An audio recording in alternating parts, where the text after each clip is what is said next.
Solar is great for saving money, but if that's all you're getting out of it, you're leaving a lot on the table. Today, we're talking about stacking revenue streams because one solar project can turn into multiple profit centers for your business.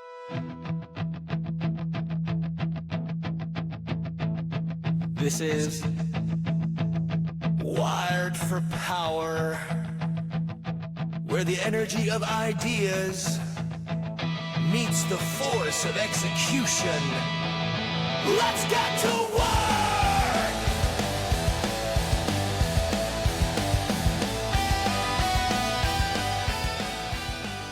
Welcome back for Wired for Power. I'm Amorah Sandberg, Head of Business Development here at Power. And I'm Dustin Markowski. Today's episode is about going beyond bill savings. We're going to be looking at RECs and carbon credits and battery arbitrage and so much more. So whether you're a business owner or a solar sales partner, this is how you make projects more profitable and get your clients to be a lot more loyal. Right before we started this company over 10 years ago, I had a friend of mine come to me and talk to me about putting solar on my own home. And I remember my response to him was, this seems way too good to be true. What's the catch? And, after trying to reassure me that, no, everything's as good as it sounds, I was very skeptical. And I think a lot of it was due to the fact that, I've been working in, multiple businesses over the last 20 years, and none of them had even thought about or talked about doing solar. I wasn't, you look around, there was no businesses that had solar on it, no churches that had solar on it. And I knew that these were huge cost centers for businesses, for churches. And, if there was a way to bring that cost down, these guys would be clamoring to make something happen.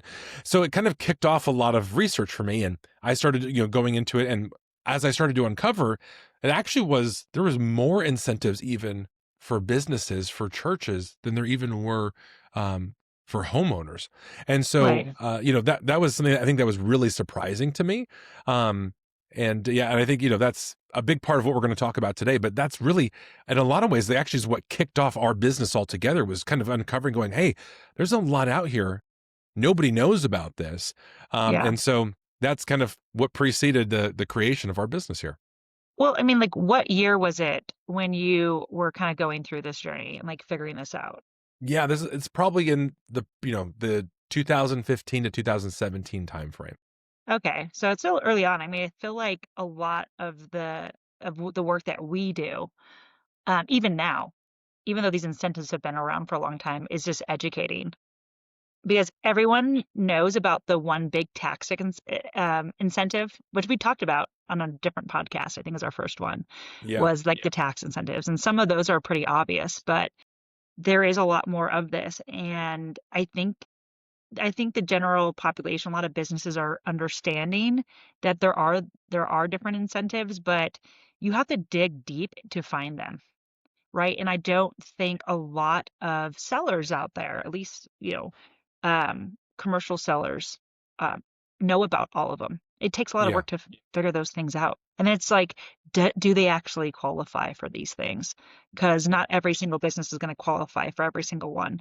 So it does take some work. But if you can actually harness that and do that extra work, you're bringing a lot of value to your clients. And you're going to make a really loyal client, because they're not just going to make money off of the savings from their solar. They're going to make money from all different avenues. I think that's what we want to go into, right? So we have let's kind of list some of these off, because I think those are important. Yeah. So you obviously have your standard tax credit, right? Everyone seems to know really a lot about the tax credit. It's 30%. And it's been 30% for a really long time. A couple of years it blipped out. If you want to learn about what's happening to the tax credit, go listen to episode 1. We'll really talk about it. The One Big Beautiful Bill did change a lot of things there.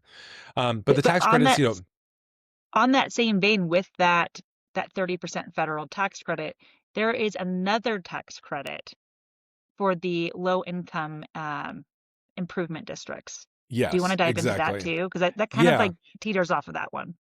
So there's the Inflation Reduction Act in 2022 created essentially what they call ITC adders, right? Where you're increasing the amount of the tax credit based on just different parameters that you have. So, for example, There is, as you mentioned, if you are in a low income area, you're putting in a renewable energy system in a low income, they want to incentivize more people in low income areas to do that. So the tax credit increased from 30% to 40%, or a 10% adder, if you will. Just as well, if you're in an area that was what they call a brownfield site, so it was formerly used for energy of some sort, so that could be mining or refining coal or gas production or anything else that's not renewable source, and now you're going to be putting a energy system in that area. There was an additional one, and the idea there is to reclaim areas that were currently for burning fossil fuels and finding a way to actually restore them so that they are now used for renewable energy. So that was the second adder. And then the third one is for what they would call, it's probably more commonly called American made, but in the industry we call it domestic content, where there's a certain percentage of your equipment that's going to be coming from American sources. The one difficult thing that we saw, as that was rolled out, is a lot of people were claiming, hey, this is American made, but that wasn't really sufficient. What it really required was you needed to have the elements of your system, right? The raw materials needed to be sourced in the country too. And we don't do a lot of that like we used to decades ago. And so it's taken a while for the industry to get together and say, hey, we can actually produce American-made content. And we're kind of hovering over that, whether we can actually do that or not. We're kind of hovering on the maybe we can, maybe we can't. It's kind of in the short-term viability stage. We think that we'll start seeing that. So out the gate in just this tax category, you got the 30% for now. Yep. Listen and to then the other up to an episode if you wanna know. additional 30% through all of these different if you had all three of them, you could essentially take 60% of that back, right? Yeah, if you can. So then that's just tax ways to Yes. save money on the system that you're building. And there's one more tax one. We actually did talk about this too in episode 1, which is depreciation. Historically, depreciation, you're taking that over, 15 or 20 years, what have you. We've had accelerated depreciation in solar, so you can take it over the course of 5 years. And then the one big beautiful bill that just was passed allows you to actually take 100% of your depreciation in the first year. So that was one of the great things that happened, is depreciation really got bumped up. The one difficult thing is where the tax credit can actually be bought and sold. So let's say you don't have taxable liability. We actually have a network of individuals, of businesses who need tax credits and are willing to pay usually around 80 cents on the dollar for them. Depreciation is one of those things. It's a tax incentive that you can't really sell. So if you can use some of the taxes incentives, but not all of it, selling the tax credit and keeping the depreciation sometimes is a really good kind of middle of the road option for people who can kind of take advantage of both that way. And when we're talking about businesses who can't take advantage, we're not even talking about businesses, we're talking about nonprofits, right? Mm-hmm. Mm-hmm. And tax exempt organizations specifically. And those are pretty much the one category that can't take all. We know they can still get the federal ITC. 30% still comes to them, but we're talking about depreciation is not something they typically will qualify for out the gate. Yeah, that's actually a really good point. So the distinction between the two is, yes, tax exempt organizations, nonprofits, they can't even take depreciation at all. It doesn't matter for them. And there's no way to transfer it either. If you didn't have taxable liability and you couldn't use them, you essentially could sell these to someone else who can use them, even if you are a for-profit business, and you could still monetize them that way as well. It's just kind of who you work with, really. To make sure that the organization that you're working with, the solar provider that you're working with, or however you're doing this, one, you're doing your research, and two, kind of what benefits you get there. And that's all. I mean, these are just the tax benefits that we're talking about here. Now, there's more incentives beyond just the tax play, which you said can get you up to 60%. Again, do your research, understand, are you in a low income community? Can you actually take advantage of that? Do that research for your clients to really bring everything to the table. But beyond that, what other things are we talking about here? Yeah, and just as a side note, in prepping for our conversation today, Yeah. I actually approached our incentive team. So we actually have an entire team here. Their entire job is to research and understand incentives and figure out how do we maximize those for our customers. And so they have a database that they go through of truly hundreds of different incentives. Some of them are utility, some of them Yep. are local, some of them are state-based, some of them are federal, some of them are for nonprofits, some of them are for only for-profits. And so we have this massive database of incentives that they go through, and they go through and research for every single one. So you can imagine there are a ton out there. But the next big category, I would say, of incentives that are out there are grants. And there are a lot of grants. So there are a Yes. lot of yeah, there are a lot of grants that have been established. Some of them are federal grants and they're government type grants, or state, state and local grants as well. But there are also a lot of private grants, a lot of private organizations or individuals that have set aside a bunch of money to help the proliferation of renewable energy. And so those grants are fantastic to pull from. One of the most common ones that we've seen used over the last probably 5 years is the Renewable Energy of America program grant. So this is a grant through the USDA that pays for renewable energy systems. And it used to be a 25% grant. So 25% of your solar system, you could actually get back in the form of a grant to help pay for that system. With the Inflation Reduction Act, we saw those funds get bumped up to 50%. And those funds have been depleted pretty quickly. And now with the One Big Beautiful Bill, that's no longer being funded. And so now we're back down to 25% again. And there is talk about, does that go away completely at some point? Right now, we actually have conversations ongoing with about 24 different directors of the USDA in each of these different states that we operate in, Yeah. and because those programs are run at the state level, even though it's a federal program, we talk with them constantly, and they're saying that the some of the rules have recently changed. So they're saying, hey, we're not giving as many funds, we're not funding certain types of projects, but the grant is still alive and active, and we do probably 30% of our projects have a REAP grant attached to it. So it is a really common one. It's a really it pays for a big portion of the project, and it's the cap on it I think is like $1 million in the grant. So you really have a Wow. lot of room to play with. Yeah. Okay, but those ones you have to apply for. Do we know how long those take to get back to you once you do apply?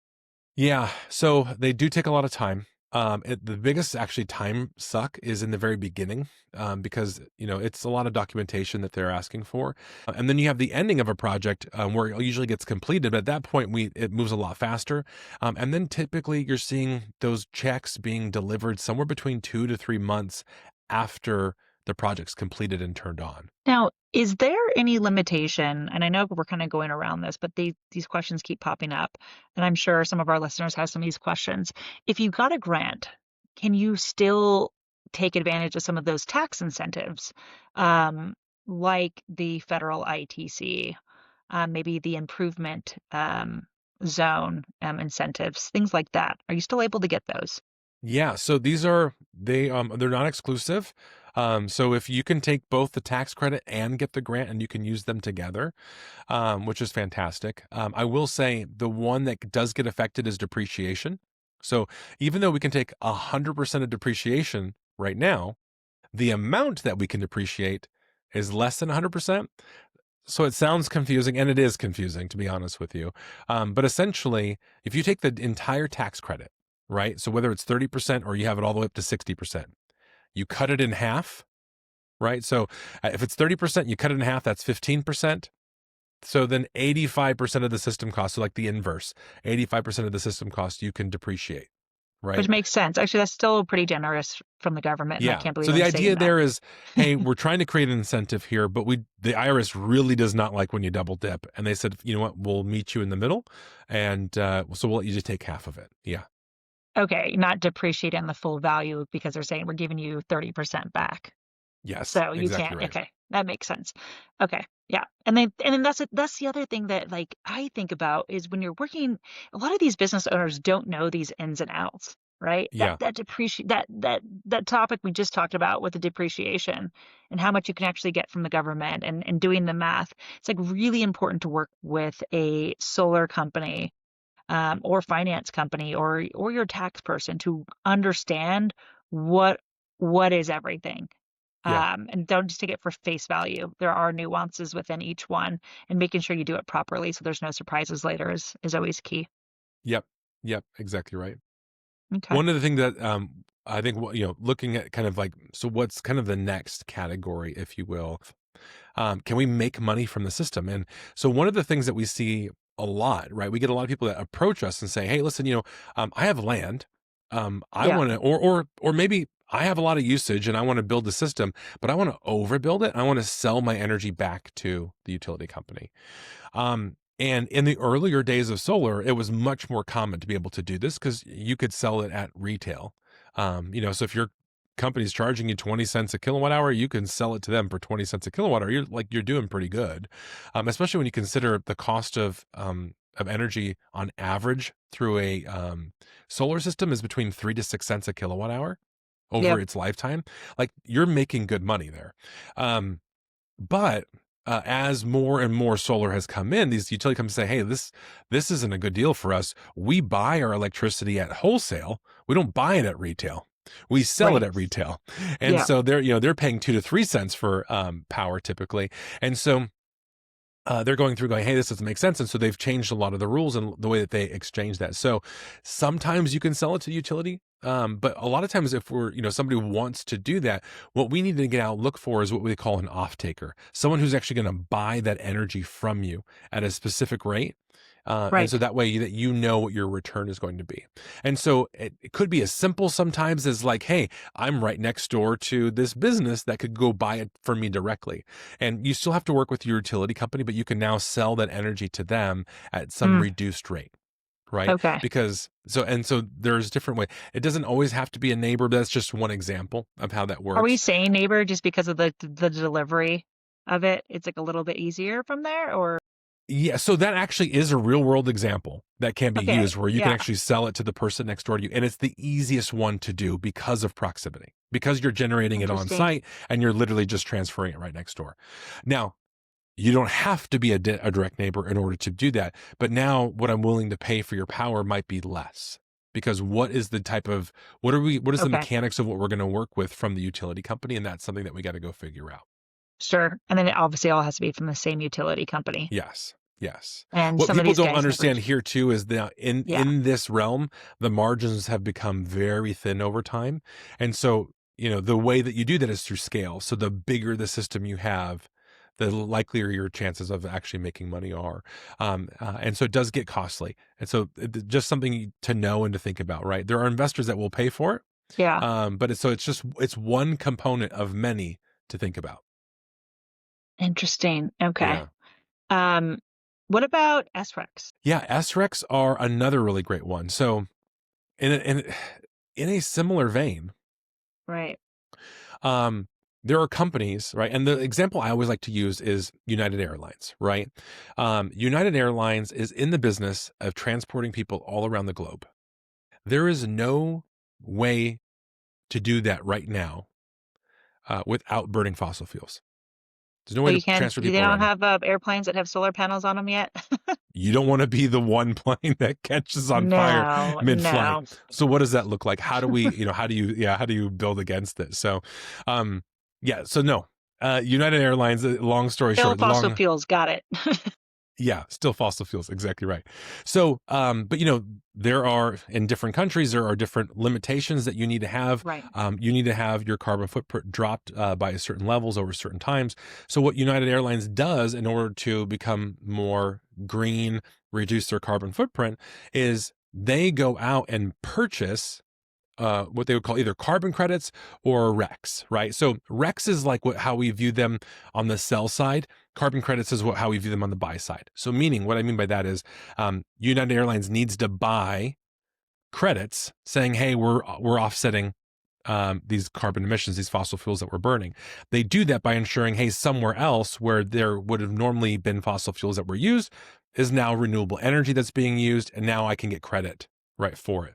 So So they're investing. So to break this down, the United Airlines, since there's no way they can just reduce their carbon footprint because they're an airliner, they need to go invest in businesses that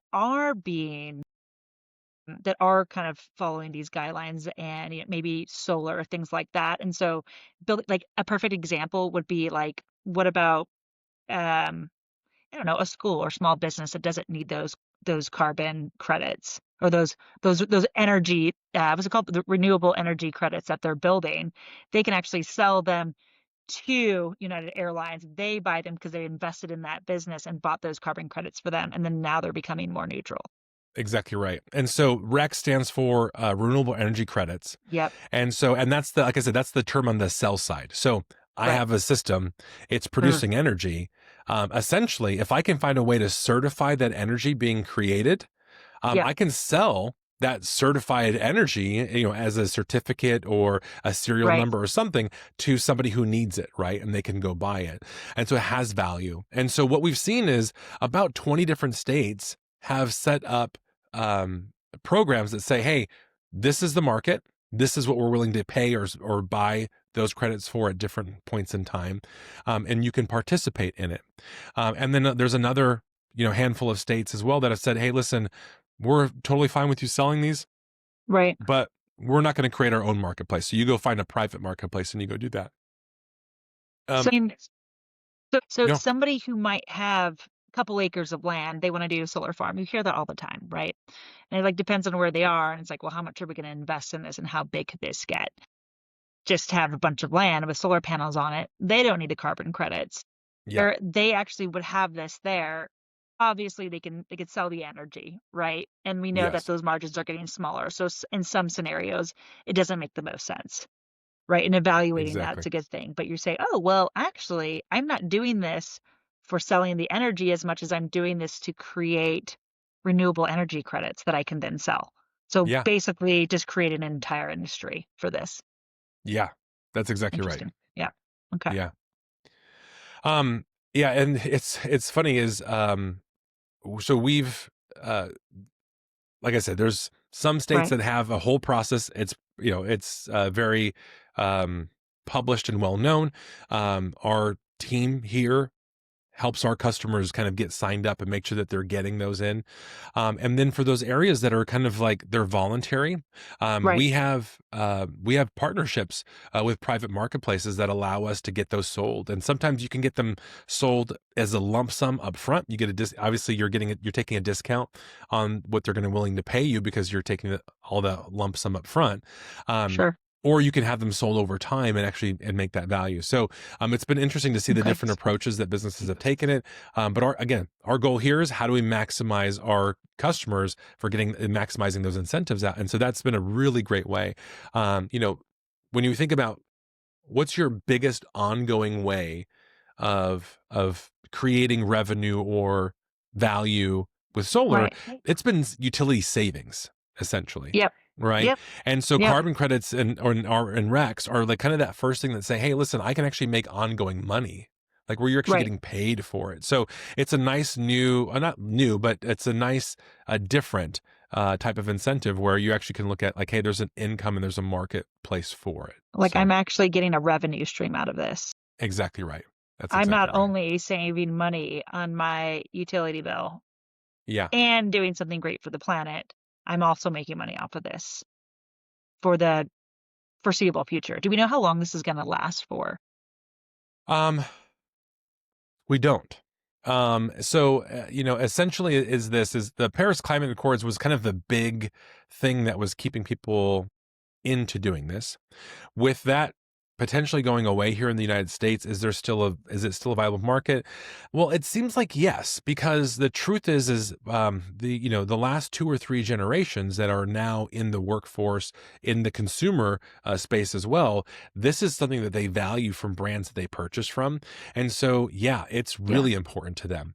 And so they want to work with companies that they feel like are green, that are efficient, that are using the best resources in order to build their business, right? To do it in a responsible way. So the more that we see consumer demand increase, even if we don't have the government, yeah, it might be a little bit slower pace in which we do it, but it's still going that direction.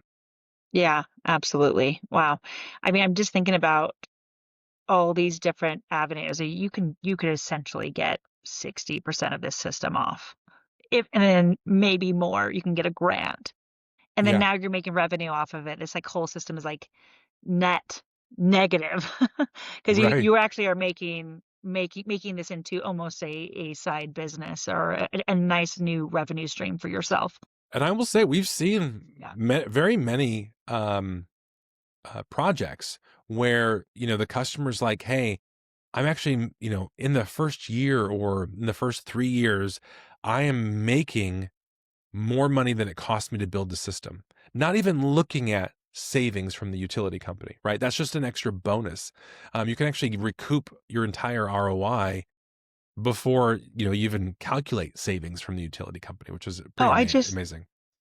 my sales team just did a deal or working on a project right now, I guess just to say, with this large apartment building in Chicago.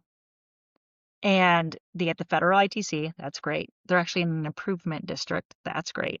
So now we're already looking at 40%, right? Yep. And then their utility company has a battery energy storage incentive. Okay. So they're getting more off of that. Now they're looking at depreciation. They're looking at that. And then now they're saying, wow, we have such a big system, we can actually sell these credits. Right. And my goodness, we were looking at this and they looked at me and they said, is this for reals? Like, what's the catch? And you're like, no, like our incentive team is so amazing. Like they put everything together and you're looking at it and you're like, why wouldn't you do this?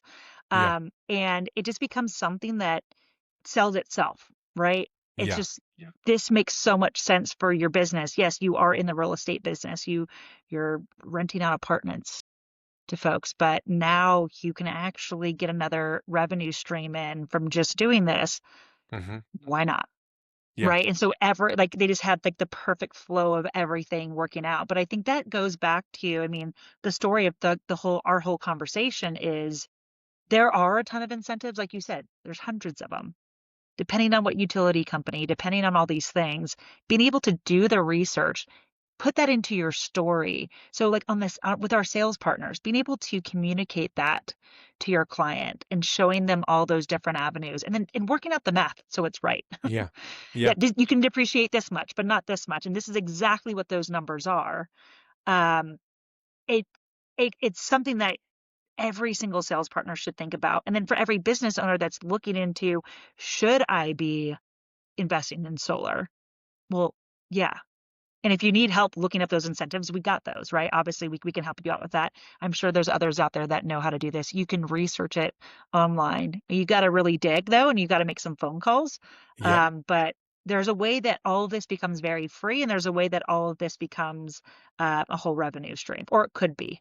Maybe not in every Absolutely right. scenario, but yeah, And this is, when we think about, everything's about the customer. So when we think about it, this is where knowing your customer, I think, shines the most, right? And right, this is why we teach every single person in our company is to understand the customer.